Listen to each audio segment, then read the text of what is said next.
Hey there, I'm Curly, and welcome to Unfiltered and Undiscovered, the podcast where three music lifers dig into the songs, the stories, and the legends of music that may not have crossed your radar yet.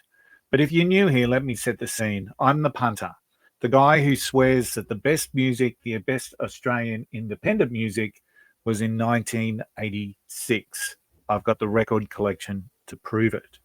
Now, joining me each week, I've got Braggy. He's a lifelong muso, a dreamer that's still waiting for that one song of his to go viral. He knows his stuff and he loves digging into lyrics.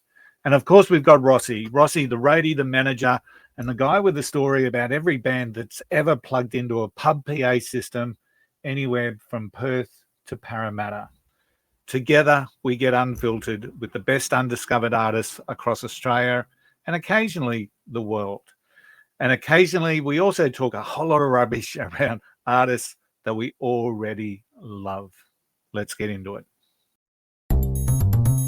Hey y'all, I'm Alison Asarch from Nashville, Tennessee. Hey, I'm Sean Fraser from the Ritzy Kids. Hunters, this is Johnny from Rail Motor. Hey, it's Shane from Blind Season. Hey, it's Rob Stanier, and you can check out my music on all the streaming platforms. Check out my latest music on all the streaming sites. Check out my debut album on all streaming platforms. Check out our new debut album. Check us out on Spotify and Apple Music. And you're listening to our friends, Braggy and Curly. And my Rossy. favorite bands from Australia. My two favourite podcasters, Braggy and Curly. Braggy and Rossy. Curly. On the Unfiltered and Undiscovered podcast.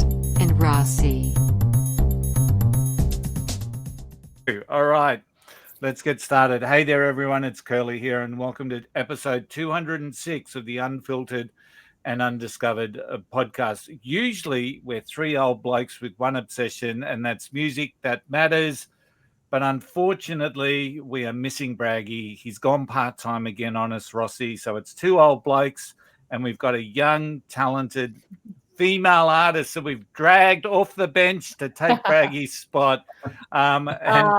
So welcome as our special guest host. We've got Katie Brooke. How are you, Katie? Thank you. I'm very well. Very well. I'm very honoured to be chosen for the job. Thank you. Thank you for doing the heavy lifting for us, Katie. Thank you for doing the heavy lifting.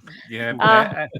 No worries. We'll do a review at the end, and we'll just give Braggy an understanding how much his job may be under threat. Hey? I haven't finished yet. I might really stuff it up, so we'll see. All right, so Braggy is again on his world tour of Agnes Water. So, g'day, Braggy. I hope you're enjoying yourself. And Katie and Rossy, I do need to say that there is only one Sydney team being represented in the NRL Grand Final. And I believe it's a team playing in red, white, and blue of the Sydney Roosters. Yeah, go the Gals. Go the Gals. Well, yeah, that's right. I'm very happy for Broncos. I cried when they won that game the other day. Yeah, I was, and my partner is massive into NRL, whatever, I dabble, but towards the end. And what I really, though, wanted to see was bloody Panthers out. No more. Sick of it. I like the Panthers winning. I think the Broncos just celebrated a bit too hard for just making the grand final. You kind of got to keep a little bit of power, got to keep a bit of juice in the tank. I think Melbourne will probably just come out and just do what Melbourne do, which is going to be awful. I didn't want to see Melbourne win. I don't want to see Melbourne win. And frankly, I don't want to see Brisbane win. As a matter of fact, I'll just be watching the women. What a spoiled sport. Are you a sore loser or what? No. The women is the most important part of the games, just like the junior grades are very important too. Absolutely. Recently, Rossy, as you know, we had Thor the Viking from Katie's band on the show as well. So now we just need to get Sonic Edwards and Rusty Crook, and Paul. Isn't it Paul the drummer? and Paul the drummer. Paul the drummer. So and then got to work on that name. Got to give him a better name. Yeah, we'll give him a nickname. He'll earn it. Absolutely. All right, down there on the bottom of the screen, we've got our special guest tonight. Today on Unfiltered and Undiscovered, we're joined once again by a true Australian storyteller whose music really does capture the heart and the heart of the land and the spirit of the people. We first met Tom back in episode 190. He's a Golden Guitar winning country artist, and we're here today to talk about his new album, Here's to You. So welcome back to the show, Tom. How are you? No, thanks, guys. Thanks for having us back on. Loving all the Bronco talk. We'll just see how they go. But no, it's good. I love the Broncos, but I only saw 2 games this year, which is Canberra and the Panthers. So Okay. so it was very good. But no, it's great to be back on here, and good to see your faces. Awesome. Now, Rossy, we're going to be true gentlemen, and because it's Katie's first show as a co-host, we're going to get the nerves out of the way. We're going to give her the first run. She's going to grab the ball and take it up the gut. So over to you, Katie. All right. So as a rural-based artist myself, Tom, I really champion country artists who authentically live that life. But what I would love to know from you is, how do you balance, say music, songwriting, craft, all that kind of stuff with training horses, maintaining and training animals for your shows? You've got a young family. Are you and Annabelle on a really strict schedule, or how do you balance that? Yeah, great question. It's a very big juggling act here. So basically, I get up early at about 4 o'clock, sometimes 3:30. Wow. I love coffees in the morning, black coffees and You'd need it. coffee machine, which we do take on the road as well. So I love training horses and dogs, but I think if I could start at 4 o'clock in the morning and till 7 o'clock, and then I come in, I help the kids get them out of bed, get breakfast going. We've got Harry's 5, Lottie's 4, and they've got to get ready to go to school and things like that. So I get them ready for school with Annabelle, and we're about 10 k's out of Catherine here. So every morning I take them to school, do the drop off. So I get from 7 to 8:30 basically is my time, and then I basically come back here. We've got it flat out. It's like we do sometimes 3 shows a day here. Oh, in wow. Catherine, I didn't realize that. Yeah, months we're here. We do about 250 shows for the dry season in the 5 months with buses and trains and school camps. So, and then she picks up the kids, and then while I'm training horses during the day, I'm usually by myself. So that's when I'm always just going, I'm trying to do 2 things at once. So multitask. I know that's a women's thing. They're very good at it.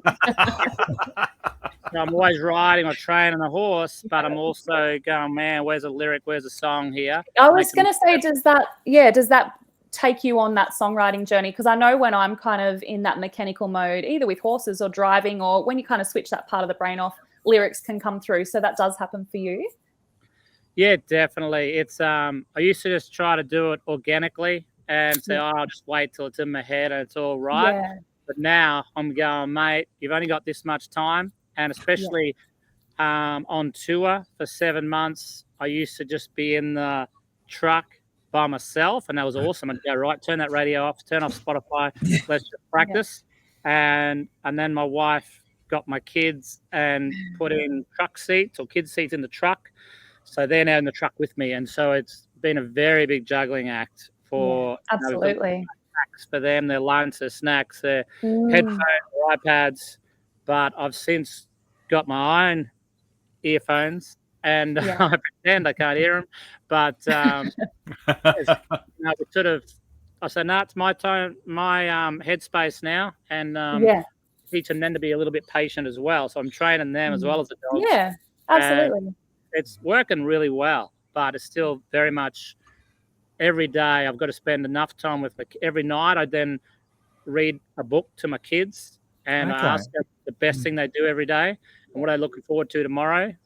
Just basic things. I've done it for the last 2 years. And it's really hard, but I say, nah, I'm going to do it. And so I just jump into bed, let's do it. And we have a bit of fun stuff. And then because I'm often out till 8 o'clock at night, still working, training horses, So, mate, if I can just do that morning thing with the kids. And even today, it was really cool. Harry's on holidays, so he came down and he actually wanted to be in the show, and I've never pushed him. I said, yeah, mate, here's your pony. Right. Jump on the pony, and you can ride your horse and show everyone your balance and act and all this. And I gave him $3 for being. That's awesome. We can just get him working, just to show him. Money's not just going to come to you as well. So you're earning it. That's right. Absolutely. Hey, Rossy, Yeah. I am a little nervous because that was probably close to the best first question we've ever asked. Well, I just want to say that, like, the first thing Tom said was great question, Katie. So, like, you better write that down because that's the end of it. Because, like, it took Braggy about 120 episodes to get that. Hey, mate, Tom, I was just wondering, like, living in the remote part of Australia as Catherine is, right? And so I know the lyrics are often like coloured and flavoured by what you see around you. But does the sounds of the bush, does that help trigger and help you get into that writing zone? Like the sound of everything around you. Like I know the sound of trains or trucks have like always had a lot to do with how people write. But does the sound of living in rural Australia help you to get that sort of sound that you're after, or you're hearing that in your head? Yeah, definitely. I've been accused of being very observant, and so even if I'm watching someone training a horse, I'm sort of zoned in what his hands doing, his fingers doing, his spur, his boots. But it's definitely when you're out here and you can hear a dingo call, out the back, or a curlew out here, it puts the hairs on the back of your neck stand up. And so I'm always listening. I'm always to what people say, but also what the bush says and the animals and the tranquility of the sunsets. And so I want to try to portray all those images in the lyrics of the song so that people can understand the wavelength I'm coming from. And so I try to be descriptive mainly because I'm going, man, that is so good. And this was what makes me feel.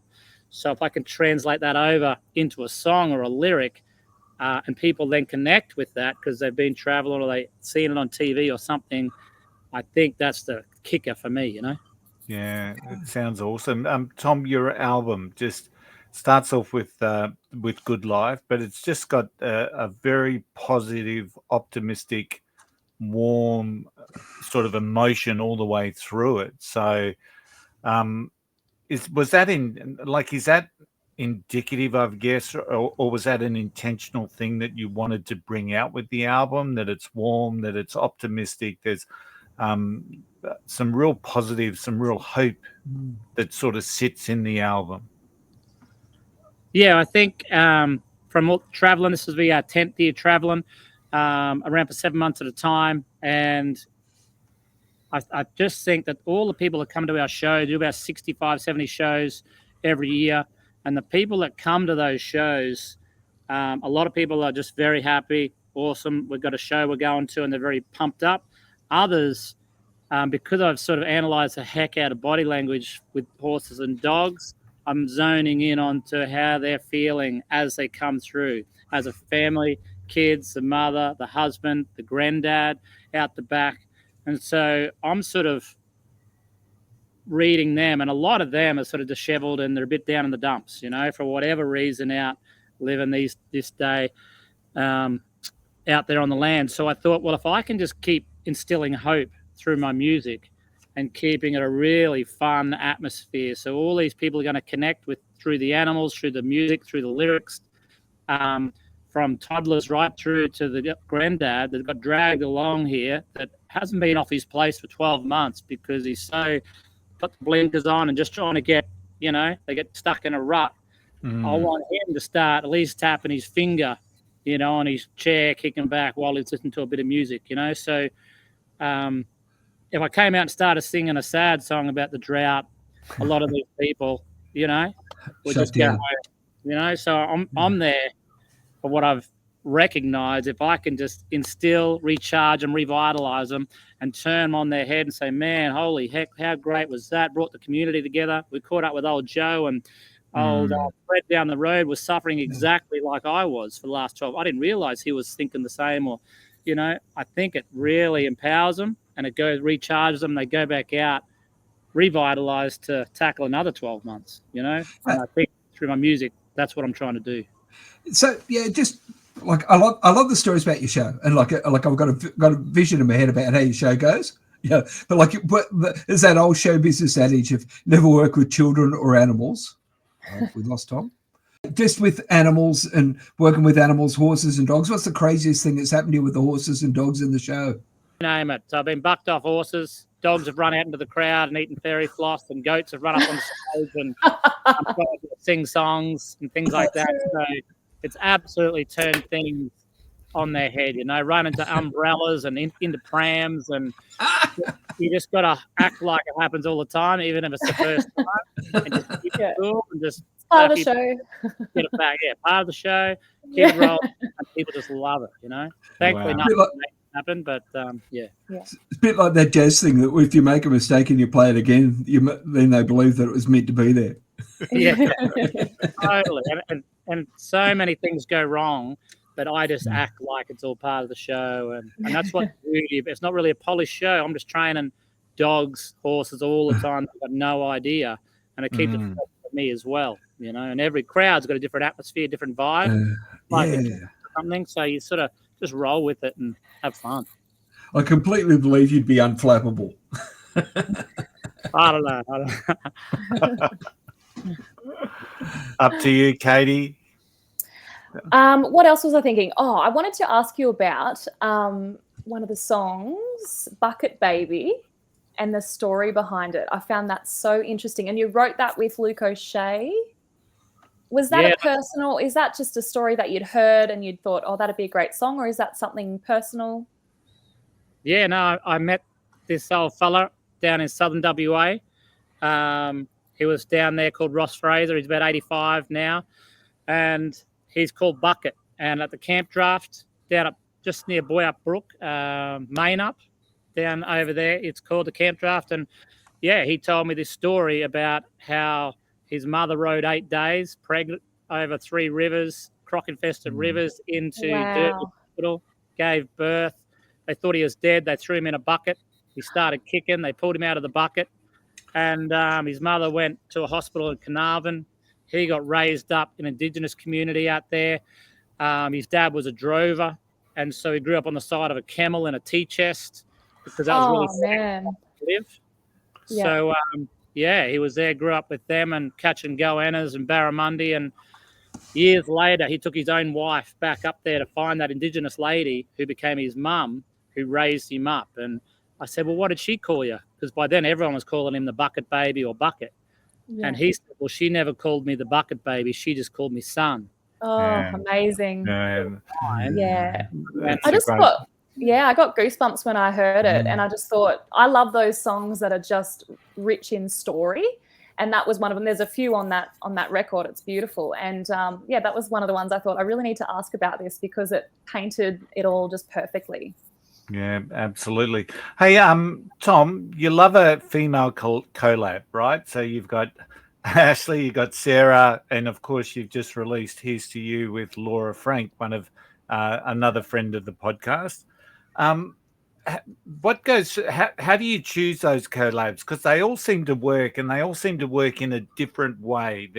They're all slightly different harmonies, or there's one's a bit more sort of in the background, just sort of floating around as a vocal, and then the Here's to You with Laura is just such a good time song.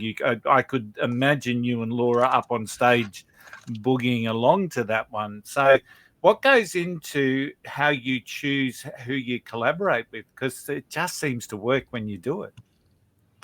Yeah, I suppose, I suppose I just listen to their voices a lot. A lot of them are good mates. And like the case with Laura, she's been on the last 2 tours, traveling around the country with us.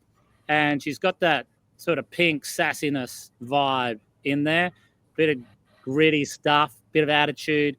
And for that particular song, I wanted that style. And because the actual song was Here's to You for all the blue collar workers, she'd been with us, touring with us, been into those communities. So I thought it was a great fit. And then, when I heard that voice, even her first line, I just went, man, that is still vocals, Yeah, she's amazing. And then the other guy I still love. I mean, there's so many artists, including Katie, all around the country. They've got tremendous voices. I'm only just some old redneck in the territory, Don't sell yourself short, mate. No, they're such amazing people as well as singer-songwriters, So Liv Hotel, tremendous voice, and, to have her, I've asked her a few times that even that particular song, Be Kind, I rang her straight away and I said, what do you reckon? And she suggested we get a few more people because it's a bit more of a message sentiment. Yeah. And I said, yeah, who do you reckon? And Great idea. so it all sort of went. And Be Kind.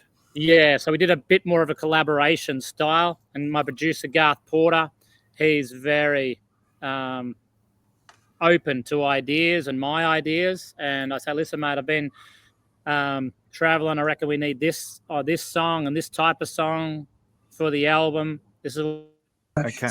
So while you're on Be Kind, Braggy actually shot us a question about that because he said that he loves the positive vibe of the album and your music in general. The song Be Kind sends a great message and is a signpost of the work you do with Dolly's Dream. Why do you think country artists avoid songs about more controversial subjects like youth crime or environmental issues that really impact smaller communities? And that's from Braggy, all the way up in. That's from a Tate Bragg from Agnes Waters in Queensland. Yeah, right. Yeah. I don't really know. I think it just depends on your personality and what you've witnessed or experienced, I suppose. And I think I'm sort of like, I visit a lot of schools as well as we travel around on tour, hundreds of schools. And I don't really post them or put them on Instagram or anything because I just like to slip in and do my thing because I don't really want to get praised for it. I just want to help out as many as I can. So, and by doing that, I've seen so many messages. Mums and dads come up to me and just collapse in front of me because they've lost a kid, a son or a daughter, and they just want to say, hey, thanks so much for doing what you do. And, and the same, that's a Dolly's Dream thing, the farm angels. We've seen so many farmers out there on the road, droving cattle or sheep and just battling, and so a lot of them come to our shows as well. And so we hear firsthand their experiences, so I can relate to them. And then, Yeah. So I think Braggy was on a bit of a protest song kick. When we first started off Unfiltered and Undiscovered, one of the first episodes that still get a lot of listens was we did protest songs of each of the decades. So I think he's obviously been influenced by the Agnes Water crowd and wants to get a protest song up and running. And he wants a country artist to do it, Tom. So, I'm not quite sure. I actually really love the positivity that you get within the country community. And I think sometimes we stress about things that are obviously real life to people, and we just need an outlet. And sometimes that's what music's there for, to give us that outlet. So art doesn't have to be everything all the time, mate. Doesn't have to be everything all the time. Yeah. He also asked a question about Burdick and Snow. So as you know, Braggy loves to dive into the lyrics, and he loved the lyrics about the farmer's daughter with kisses like holy water. So I think, Tom, that's been given a tick of approval from Braggy, the lyric master. So where did that line come from? Oh, well, I was up there at Air doing a show, was setting up, and they lit up the cane fields and all the ash started burning a couple of kilometres in the air, and then it started falling down on us while we're setting up for the show. And then I've discovered all about this Burdick and Snow. And then I asked another lady there at the show, and I said, any chance I could meet up with a couple of cane farmers in the morning? And she took me out to their farm, learned all the lingo, heard their stories, and I met this old couple, about 70-year-old, not that old, but I heard their love story out there, how he met this girl, and his mum was really religious and just came through this whole vibe with this religious tone, and then told me a story about, lighting up the cane fires, and this really good-looking girl came along. And so I thought, man, if I could just subtly, mention a bit about this holy water in that story. She played the song to the 70-year-old couple still on the cane farm, and it brought tears to their eyes because they could tell it was roughly their sort of story. Okay. And I just a subtle little hint back to them and a nod to them to say, hey, thanks for the song. This is basically on your path, Oh, that's beautiful. That's awesome. It's a great tune. Yeah. Thank you. it's the power of storytelling in songs, isn't it? I mean, you can do a subtle little thing like that, or you can make it a real real life tearjerker like Bucket Baby. So yeah. um, You know how to sniff out a good story, Tom. I got to tell you, mate. Yeah. You know how to sniff out a good tale. And that's fantastic. We don't get out much here, so we've got to make up, anything you can get. I'm all ears. Sounds like he gets out more than I do. And Tom, just I suppose just my final little crack at on the album. I think Just Give It a Crack would have to be the most Aussie song title I have ever heard. You've just got to give it a crack. But once again, just a really good, strong, positive memory. Positive storyline in that. So what drove that song, Just Give It a Crack? I just love it. Yeah, well, I had one song to write, and I was driving from Broken Hill to Loxton in South Australia. And my guitarist, Chris Matthews, I said, mate, I got one song. What do I write about? And he said, just give it a crack. That's your motto. There you go. And he said, yeah, it's just you say that all the time, and whatever you have a go at, you just give 110% at. So I had 3 hours, so I began to write this song, and I gave him the riff, and I said, it's got to be like this. And so he started playing it. I recorded the riff and how it roughly goes, and then I sent that, all the lyrics and everything back to Garth. He whacked it on his little computer, did a demo. So is this roughly what you're thinking? And I said, yeah, perfect. So then we went with that. And Garth said the same thing. He said, you're a glass half full sort of fella. And this give it a crack thing is exactly straight up your alley. Wow.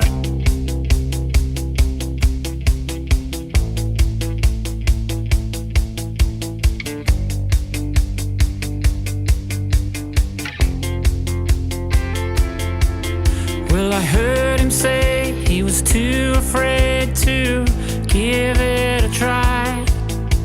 He wasn't sure if it would open doors, so he's gonna wait a while. She's making plans, sitting on her hand, she needs a little time. She's moving forward, working towards getting all the ducks in a line. Just give it a crack. You'll be surprised how high you can climb when you're looking back at something like that. Just give it a shot. You'll be amazed when your sparks ablaze at what you got when you're running hot. Just give it a crack. People say there's just no way to do all that you do. Crazy dreams are too extreme, they're not worth going through. It can't be done, long race to run, and it all seems too hard. But it's worth the sweat and all the sunsets when you feel it in your heart. Just give it a crack. You'll be surprised how high you can climb when you're looking back at something like that. Just give it a shot. You'll be amazed when your sparks ablaze at what you got when you're running hot. Just give it a crack. Wow. Yeah, to give it a go, And that is Garth Porter from Sherbet Days. That's right, yeah. Okay. So when did he move to the positive side of country music? So he's been there a long time now, mate. Has he? Yeah, okay. Rankin Studios in Sydney, mate. He's been churning out some of the best stuff in the country. He's got a good ear. Good songs, good song, man. Yeah. But I have sent him a lot of songs too, and he said, mate, it's not really cutting the grade, Love that. And I said, and he sent me stuff back, and I said, mate, I just feel it in my guts. It's not doing anything for me, And I think if we're that honest with each other, then we just, we'll try this, we'll try that, and I think that's what's been working for us is we're sort of straight down dig for the gold. Yeah. And keep sure. trying and see what happens. Yeah. So in the scheme of all your albums that you put out, Tom, are you seeing an evolution? Do you feel that the songs are growing, getting better as you go? Yeah, definitely. I think from the first few CDs I put out, and then to where I am now. I still want to keep evolving. I don't want to just. I love Slim Dusty and all the bush ballad styles. And I've got a lot of mates in the city as well, from boarding school and uni and things like that. And initially they said, "Oh, country music," they just wrote it off. So I said, no, I want to keep evolving. I want to keep telling my story, keep it really Aussie, but I want to still tweak it so that with the beat or the guitar riff or even a little bit of fiddle in there, we can still grab their attention, and then they start getting into, to make them listen. And I think, when you're playing all the time on the road and doing gigs, and you got that granddad that's been dragged along, or the husband out there that would rather go out with his mates, watch the footy, I think if you can sort of get them involved with the beat or the melody or something, then you can sort of win them over and then get them on board to be, to be a fan, to buy something, or even come to the next show, So it's all about building that following as well. Yeah. And you're standalone in our industry now, because there are so many male artists who are similar, so many female artists who are similar. It's really important now that country music is growing to have your place. And I feel like Tom Curtin, you've got your own place. There's no one really doing what you do or experiencing what you experience to write those songs. So that's a really cool thing. Yeah, I think like if you go to a festival or Tamworth Country Music Fest, for instance, and then you see all these other artists and they're all doing this and that, and they're dressed like this, singing like this, and big crowds or whatever, and you get a bit flabbergasted and a bit bewildered. And I've had a lot of mates say, "Tom, hey, what are you doing?" I said, "Mate, I go there, I make sure I'm looking at everything, but when I get out of there, I just put the blinkers back on and say, stay in the lane. You've observed all this stuff. You can take bits and pieces of it all, but just stay back in your lane and just keep going. Yeah. Don't be looking what old mate's doing over here." Right. Because all your focus is then shifting over there and not worried about where you're going. So I think for me, that's what it's all about. You got to keep learning, keep evolving. But and you have been that for so long. So this is how I know. This is how I know. Yeah, I was waiting for this. Oh, holy. Okay. So it is faded. It says, "To Kate, keep on singing, mate." Love Tom Curtin. The same Tom Curtin, same vibes, same songs back then. I was a fan. I'm an OG fan. But I met you when I did a talent quest at Broxburn Country Music Festival. I think it was Broxburn. 18 years ago. It would have been 18 years ago. Yeah, and and I thought, Tom Curtin, Peter Pratt, my favourites, and got my poster. So there you go. I've held on to that. And you're the same artist all this time. So that's fantastic. Do you use that as a dartboard? To be honest, I did have to fish it out, because when I said to Mum, I'm going to interview Tom Curtin next week, she goes, I think you've still got that poster at home that he signed a few years ago. And I was like, I have to go and get the poster. Yeah, absolutely. It's almost like a confessional at Unfiltered and Undiscovered, isn't it? At some time. The thing.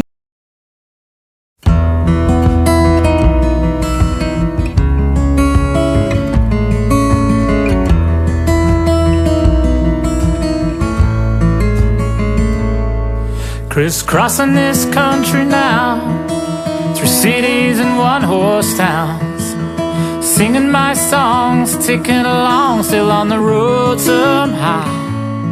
And when they ask me what keeps me going through the heat and rain, I say, if you see what I see, I reckon you would do the same.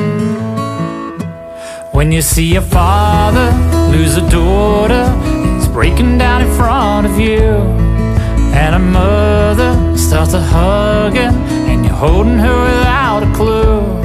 A young fella lost a brother, and a tear begins to fall, and they're thanking you for pulling them through, and knocking down the walls, down, down, knocking down the walls.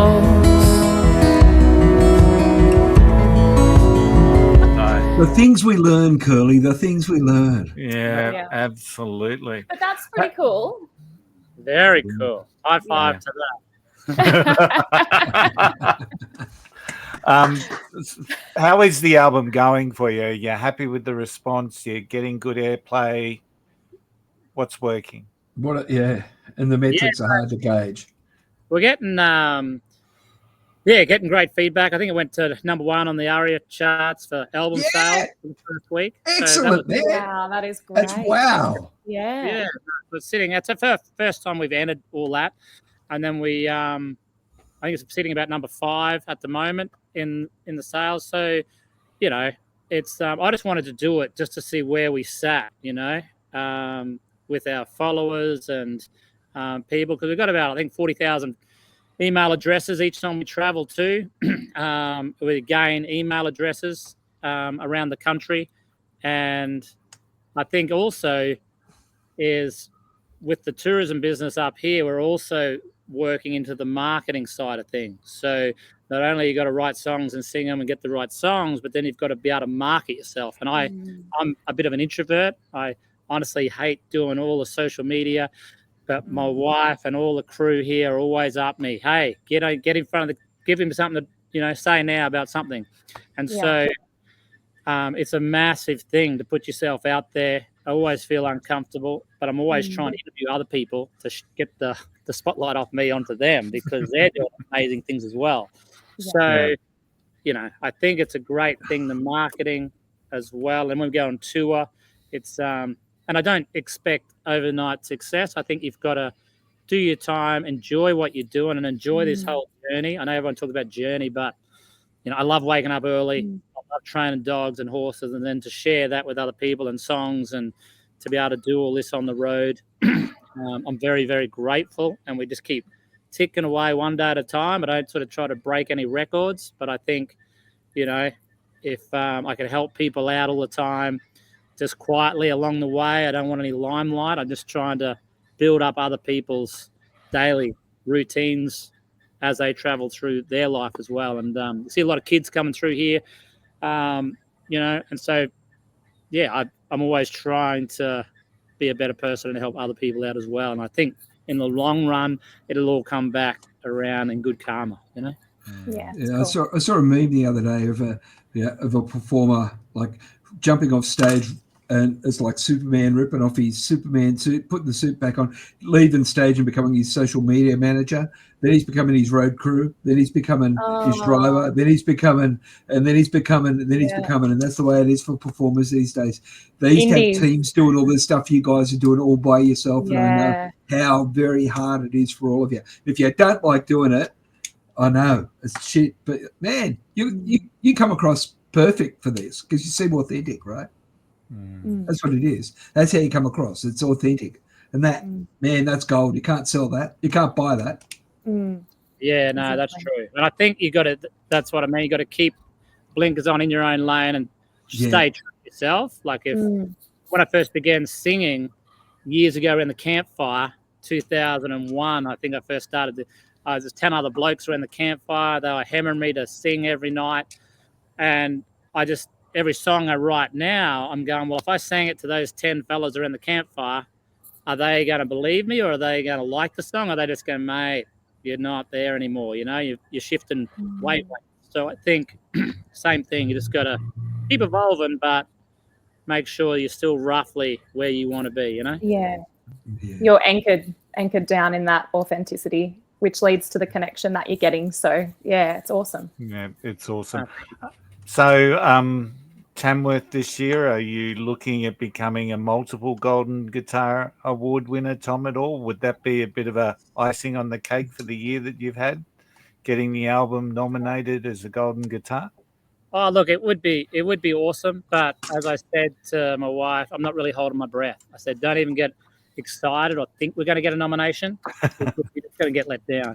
So, and that's honestly, because there's so many other artists that are absolutely nailing it as well. When you take your blinkers off, there's so many. So it's overwhelming. I say, mate, we can get all worked up about this stuff. We've got no control over it. You're playing a bit of Russian roulette here. So how about we not focus on that? Let's just get to Tamworth. We're doing our first big on the Tuesday. I've just hired that Alex Centre big indoor thing for 6 grand. right? Yeah. The highest amount of money I've ever spent on a venue. Yeah. And I'm going, bugger it. Let's just give it a crack and see if we can sell people there to come to the Outback show and a concert. And then they said, $6,000's a lot of money. I said, yeah, I know. I said, we normally sometimes can get 400 people to a show, but if we can get 400 people, that'll cover all my costs. And we break even, you know? Yeah. Hopefully. So what's the whole? Holds 400? No, it holds more than that. It holds, I think it holds 5,000 or something. Yeah. But I just said, let's just use one side. We can get 400 people. That'd be awesome. And then the next day we're going to Long Yard. I think it holds 400 as well, but we're just going to do a singer-songwriter vibe there. So all the songs we don't sing at the indoor centre with the Outback show and kids going nuts. We're more of a listening crowd at the other venue, the Bucket Babies and all that want to do that show as well. So, yeah. So you're covering both, which is really smart. Yeah. Well, I don't know. Everyone. I think it's interesting. You said a couple of times about staying in your lane, and like I know that people talk about, like I hear it all the time. People talk about the scene does this or this or that or this and that, right? But man, I've always been around people who've never really been part of a scene, because if you're actually just out working all the time, you don't have time to hang around and talk to people about what you're doing. You're just too busy doing stuff, right? Yeah. That's about the same as staying in your lane. That, like, you can't be worried about what anyone else is doing if you keep yourself busy, right? That's exactly right. It's and I think for us anyway, we've got that much going on here with all the shows and family life, and, you know, training horses and dogs, and we don't really get much time to scratch myself. Yeah, I find it really does shift it, actually. If you're in a rural setting, you have a little family, you know, you've got all these other distractions that are very wholesome. So it's easy to kind of stay there where you are. And yeah, I enjoy that aspect of it for sure. Absolutely. Yeah. So what does the rest of the year bring for you, Tom? Well, we're down to our last 3 shows, I think. No, 2 now. We've got one on Friday and one on Saturday. And then I shoot to Darwin Sunday, drop my oldest son off. He goes back to boarding school. And then we're still packing up as we speak for Monday. And then we leave Tuesday morning for a tour. And we hit Mount Isa for the first one for Friday. So it takes us 2 days to get to Mount Isa. And then with all the horses and the trailers and gear there, meet a few other musicians over that way. And, yeah, it's on the road then for 7 months. Wow. Did I see you doing a show around Brisbane at Fig Tree Pocket? Yeah, that's when are you at Fig Tree Pocket? Oh, I just have to check the dates, but I think it will be early December. Yeah, because if we're looking for your dates, Tom, where would we find all of them? Good segue. Jump onto our website or Facebook page, Tom Curtin. And the other big thing too is talking about marketing. I just thought the other day that we know a lot of tourism operators up here in the territory, and I thought that if people go to my website, download the album for $10 or buy the physical CD with all the stories behind it, you automatically go into the draw to win $15,000 worth of prizes, where we fly you and your partner from your nearest capital city to Darwin next year in the dry season. And you're up here for about a week-long adventure tour. We give you a hire car. We go to Kakadu wetlands. There's helicopter tours, jet skis, accommodations all sorted. Finnish River Lodge, $3,000 a night. They donate 2 nights. The Cater Lodge, Nipmuc Gorge. Down here in Catherine for a couple of nights, seeing all the behind-the-scenes training horses and dogs and staff. And, that's been very well received as well. So, a lot of tourism operators wanted to get on board to because a few of the songs That's about such a great idea. That's a ripper. Yeah. Talking territory and trying to get more visitors to the Northern Territory. Yeah. Excellent. That Fig Tree Pocket show is November 30 at 3:30 p.m. for anyone in Brisbane, and I think I might go rustle up a couple of mates and go out and see it myself.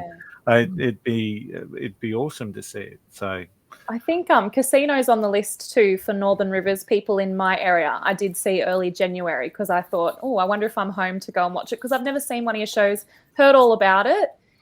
So hopefully we can make that one too. Oh, you're not missing much. A very humble man. Tom. Is Sydney on the list, Tom? Yeah, we're coming to Camden. To where? Camden? The Woolshed? Showgrounds. Oh, okay. When's that? That's a good. That'd be probably after. It'd be probably early February. On the website, let me just quickly look at. There we Camden. go. We won't miss out. There's one in each of our areas. Yeah, absolutely. Wow. All right. So Casino, Stanthorpe, North Maxwell. Yeah, you have got a heavy schedule. Most of the acts on this show never come to Sydney, mate. Oh, sorry. Well, I never used to because the truck I was driving would overheat crossing the range, and so I was stuck on the range, literally. So last year I somehow managed to buy a new truck, and I was fully shaken crossing the range, but I just made it. Right.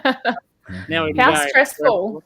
Yeah. So stressful having a load of horses and dogs and whatever else when things aren't going well with your vehicle. Yeah. Very sure. I could just imagine. Tom, we will have more of your songs in our Spotify, Apple Music, YouTube playlist, Unfiltered and Undiscovered, every damn song. We will have your links in our show notes. And I'm just going to finish with one final question. What is the most undiscovered thing about you? So something your fans might be surprised to learn. So what would that be? I don't know. I don't really watch any TV, but because I don't really have time. But I do love a great butter chicken. Yeah. Butter chicken, and probably my favorite movie is How to Lose a Guy in 10 Days. Yes. Thanks. Really? No way. Love it. Love Kate Hudson. Love Kate Hudson. I would never have picked that. I wouldn't have picked that either. Great answer. I think the last time we spoke, you talk about Brokeback Mountain, but I wouldn't have picked that. Yeah. That's the second favorite. Brokeback once, okay, but I'm going back for more for How to Lose a Guy. Yeah. That is awesome. All right. So, Tom, I'm just going to wind her up. It's been awesome once again chatting with you. The album is wonderful. It's got a real warmth to it. I actually put it into Chat GTP just to see what AI thought of it. And AI said it feels like a toast, almost a dedication. And it asked the question, who are you raising a glass to with this album? And I think it's the people you meet. It's the stories that you share. That's who you're raising a glass. And I actually thought that was quite unique. AI can get a little bit stale at times, but I thought that's a nice way to think about it. An album is the toast. And of course, we'll be looking forward to the next one. So I will have your links in the show notes and we'll add your songs to our Every Damn Song playlist. We have one more show. Katie, before I get into the final wind-up, you have done exceptionally well as a co-host. Oh, thank you. Anytime. Yeah. Braggy who? Yeah. Poor Braggy. He's gone from part-time to work experience, I think. Yeah, I saw that his work experience was in the discussion. Braggy, we do love you. But Katie, you have done awesome. Thank you for filling in tonight. It's been really absolutely awesome having. Now, for everyone listening, if you have loved what you heard, hit follow, share the show, dig deeper on our playlist. As I said, Apple Music, YouTube Music, Amazon, and Spotify. Breaking news came while we were on this that the CEO from Spotify has resigned. So there'll probably be some people out there. I believe he's going to go to be a chief executive director. Daniel L. Yeah, he's going to get a role up there. And the two underlings are going to run it. That's the news we're still I got not getting today. paid. No, look, Spotify money. Yeah. Well, it's interesting. Before we close off, there, a lot of people talk about Spotify now as just being another marketing or a social media channel. Don't expect to make money from it. But last week or within the last fortnight, one of the major female artists in America has released an album, but she's released it as 10 singles. and then has encouraged her fans to mix the album in their own way. And of course, you do that via a playlist. You create a playlist the way that you want to hear it. So there's actually some smarts around that, because the more songs, the more your song gets added to playlists, the more the algorithm says, That's hey, right. this is pretty cool. So I thought, oh, maybe that's the way of the future. But I get a bit grumpy about it. I get a bit grumpy about Spotify. And one of the things about it is that a lot of the pot of money that's being spent on music is going to Spotify accounts. It's also going to telecommunications companies, right? They're carrying it, but not actually. They're not kicking the can either. Those players should be the telcos should be forced to kick the can, because they're making their money off it as well. Yeah, and the people making the music aren't. Don't get a cent. That's right. So there's a protest song for you, Braggy, right about that. So more artists, more stories, more reasons to listen. This is Unfiltered and Undiscovered. We will see you all again next week. Thanks again, Tom, and special thanks, Katie. Awesome. Thanks, Katie. Thanks, guys. Thank you. No Good work, Katie.